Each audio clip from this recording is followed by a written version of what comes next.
El universo arquitectónico está lleno de datos que necesitamos conocer. Infinidad de proyectos que podemos utilizar como referencias en la universidad, edificios que han pasado a la historia como auténticos hitos de la construcción y sus correspondientes arquitectos, encargados del diseño de esos proyectos. También hay otras cosas que nadie nos enseña pero que son bastante obvias, como por ejemplo, que si tienes la suerte de vivir en una obra maestra de la arquitectura moderna española, no seas un cazurro y la tires abajo para construir un mamotreto horripilante sin ningún tipo de valor arquitectónico. Y precisamente para eso estamos hoy aquí. En el vídeo de hoy vamos a crear un diccionario de la A a la Z con nombres de arquitectos que tenemos que conocer sí o sí. Artistas reconocidos internacionalmente gracias al trabajo que han desempeñado a lo largo de su trayectoria profesional y que se han ganado a pulso un huequito en el Olimpo de la arquitectura. Con una única regla, una letra, un arquitecto. Soy consciente de que no están todos los que son, pero desde luego sí que son todos los que están. Por la lista van a pasar 14 premios Pritzker, así que ya os podéis abrochar el cinturón porque vienen curvas. Empecemos con la AA, un arquitecto finlandés que se convirtió en una figura clave del movimiento moderno, Alvar Aalto. Tremendamente preocupado por humanizar la arquitectura, su interés le hizo aproximarse hacia la naturaleza, mientras huía de la producción en serie. Vamos, que no estaba nada de acuerdo con aquello de que las casas eran máquinas de habitar. Se dedicó a investigar el comportamiento humano y lo relacionó con materiales, buscando espacios más confortables para quien los habitase. Su butaca Paimio es seguramente una de las sillas más famosas diseñadas por arquitectos. Con la B os traigo a un tocayo mexicano que se ha convertido en uno de los artistas más importantes de su país, Luis Barragán. Una persona que con muy pocos recursos fue capaz de generar sensaciones en todos nosotros y de transformar los espacios de sus edificios en auténticas obras de arte. La conocida como arquitectura emocional ha servido de referencia a incontables generaciones de mexicanos.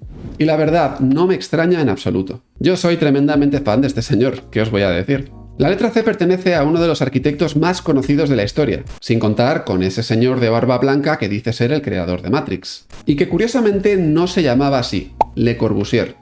O Le Corbusier, si quieres decirlo como un francés, que imagino que se cambió de nombre porque llamarse Carlos Eduardo era más propio de un actor de telenovela que un arquitecto serio, pero tampoco me hagáis mucho caso. Un señor que revolucionó la arquitectura internacional no solo con sus obras en forma de manifiesto como la Villa Saboya, también gracias a sus planes urbanísticos o sus propuestas de vivienda colectiva como la Unidad Habitacional de Marsella. Un amante empedernido de la utilización del hormigón que ha generado más de un hater a lo largo y ancho de nuestro planeta. Con la D no podía dejar fuera de la lista a uno de los arquitectos más brillantes del movimiento moderno español, si es que existe algo parecido a esa descripción, don Alejandro de la Sota. Y no es precisamente casualidad que mi primer vídeo de arquitectura del canal esté dedicado a la que para mí es su mejor obra de lejos, el Gimnasio Maravillas. Así que os dejo por aquí arriba el enlace por si no lo habéis visto, porque en estos 30 segundos es imposible que lo explique mejor de lo que ya lo hice. Con la letra E tenemos a Peter Einsman, un arquitecto estadounidense de origen judío que tiene nada más y nada menos que 89 añitos. Maestro del deconstructivismo, con obras tan conocidas como el Monumento al Holocausto en Berlín o la Ciudad de la Cultura en Santiago de Compostela, donde casi os diría que me gusta más la maqueta que el proyecto paralizado. Además de construir, ha desarrollado una intensa actividad como teórico y ha impartido clases en universidades como Yale, Harvard o Cambridge. La letra F es para el Lord Sir Norman Foster, que no podía quedarse fuera de la lista. Un arquitecto que podía haber sido piloto, pero ha terminado convirtiéndose en uno de los diseñadores más famosos del planeta.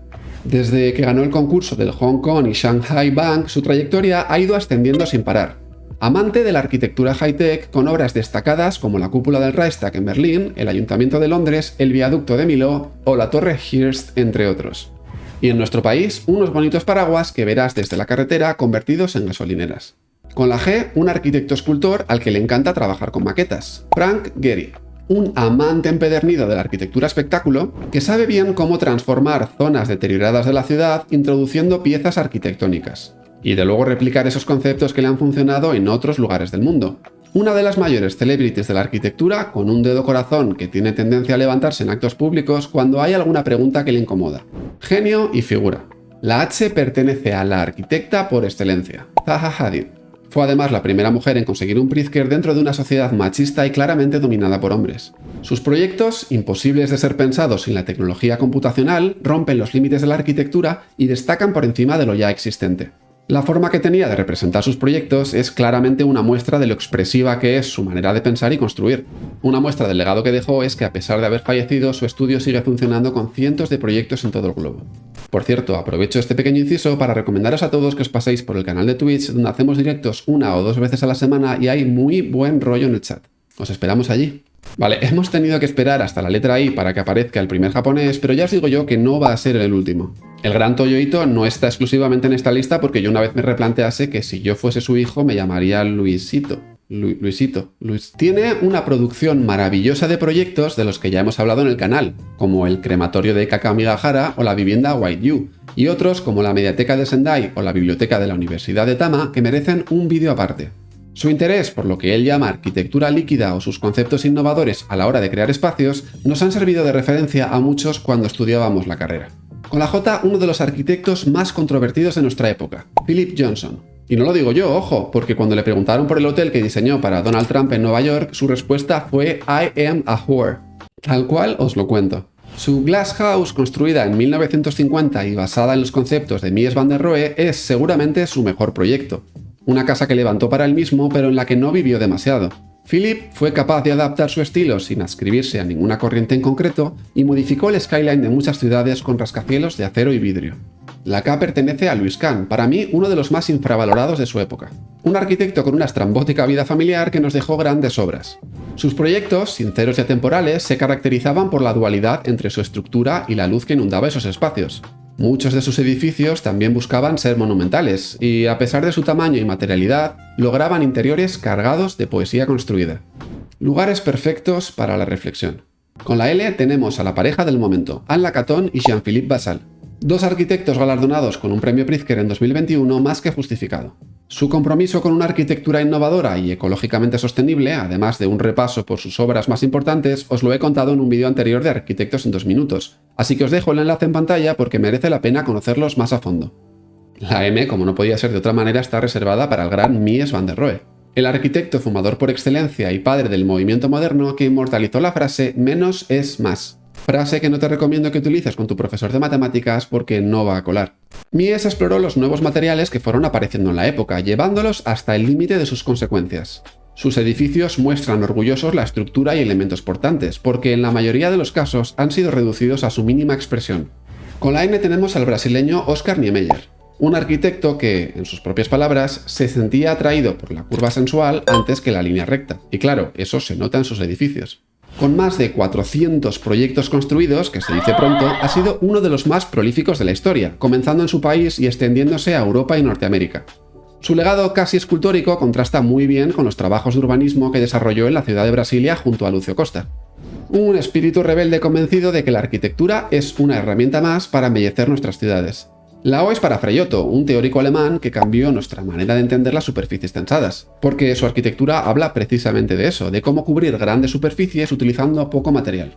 Analizar y sintetizar la naturaleza que le rodeaba le sirvió para aportar soluciones constructivas impensables hasta la fecha, porque sus obras nos hablan de biología, de física y de ingeniería a la vez, buscando respuestas que minimizasen el impacto geológico cuando prácticamente nadie se preocupaba por esto. Frei Otto fue claramente un genio adelantado a su tiempo. Con la P os traigo a un italiano con apellido de instrumento musical, Renzo Piano, conocido sobre todo por revolucionar el mundo de la arquitectura junto a Richard Rogers cuando ambos diseñaron el Centro Pompidou en París. Un edificio que decidió enseñar todo lo que llevaba escondido por dentro, como instalaciones o estructura, y que se convirtió en un contenedor de arte flexible espacialmente hablando. También ha proyectado aeropuertos, museos y auditorios para promotores que, no vamos a negarlo, son clientes con mucha pasta. Ojo, no estoy criticando al señor Piano, pero hay que tener muy claro que lo que hace él o gente como Shigeru Ban son dos maneras de enfrentarse a la arquitectura muy diferentes. La R pertenece a otro italiano llamado Aldo Rossi, un arquitecto al que incluyeron dentro del posmodernismo, aunque a él no le gustase para nada esa clasificación. Rossi fue capaz de entender a la perfección la arquitectura clásica para después reinterpretarla, logrando que una gran generación de arquitectos lo tuviese de referencia. Algunas de sus obras podrían ser un mix entre el neoclasicismo y la experimentación propia del movimiento moderno, creando un estilo tremendamente particular y reconocible. La letra S es para Álvaro Siza, un portugués especialista en crear poesía con materiales constructivos. La arquitectura de Siza comprende a la perfección su entorno y hace que el paisaje que rodea el edificio forme parte de él de diferentes maneras. Es otro de mis arquitectos favoritos porque sabe emocionarnos sin necesidad de presupuestos desorbitados y con un control de la luz impecable. Sabe jugar con todos los elementos proyectuales con la precisión de un cirujano, porque ¿quién dijo que el hormigón no podía ser delicado? Con la T llega el segundo japonés, como no podía ser de otra manera, Kenzo Tange.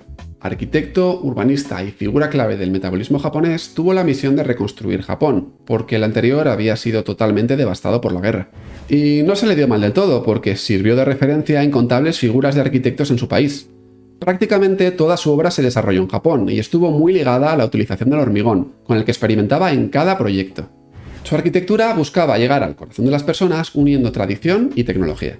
La U es para el arquitecto que colocó a Sydney en el mapa, Bjørn Utzon. Porque aunque el diseño de su ópera merecía un capítulo aparte, como ya expliqué en otra entrega de Arquitectura en 2 minutos, la materialización de este proyecto le consumió 10 años de su carrera.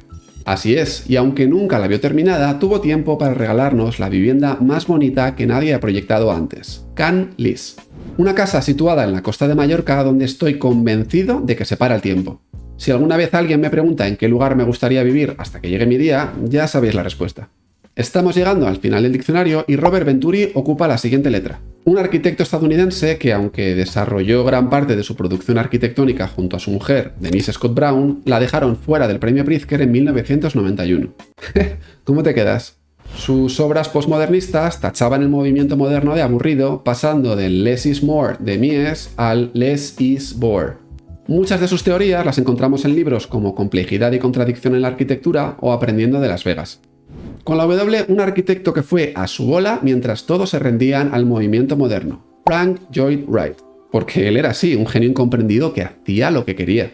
Y ya lo dijo él, Nueva York era la que no estaba preparada para su museo Guggenheim. Wright fue uno de los maestros de la historia de la arquitectura y nos ha regalado algunas de las obras más icónicas y reconocidas por la opinión popular. Al loro porque proyectó más de 600 edificios en su trayectoria como arquitecto y 8 de ellas fueron declaradas Patrimonio Mundial por la UNESCO. Ahí es nada. Para acabar, la letra Z hace honores al gran arquitecto suizo, Peter Zumthor. Su padre ebanista le enseñó todo lo que sabía sobre la madera y eso hizo que le despertase un interés especial por este material, que lo utilizó en muchos de sus proyectos. Sus obras son imposibles de entender alejadas del paisaje que las rodea, porque la naturaleza forma una parte muy importante de las mismas. Y lo hace también que es como si los materiales que utiliza para cada proyecto estuvieran ahí esperándole sin nada mejor que hacer. Es algo así como crear magia con unos materiales que pesan mucho. Y hasta aquí el vídeo de hoy. Sé que se han quedado fuera muchos arquitectos de los que podríamos estar días hablando, como Adolf Loos, Seijima Nishizawa, Herzog y de Meuron, pero os prometo que tendrán cabida en un segundo diccionario de arquitectos. Si os ha gustado el vídeo, dejad un like bien grande y compartidlo para que llegue a más gente. Nos vemos muy pronto por el canal de Twitch y ya sabéis, la semana que viene más y mejor.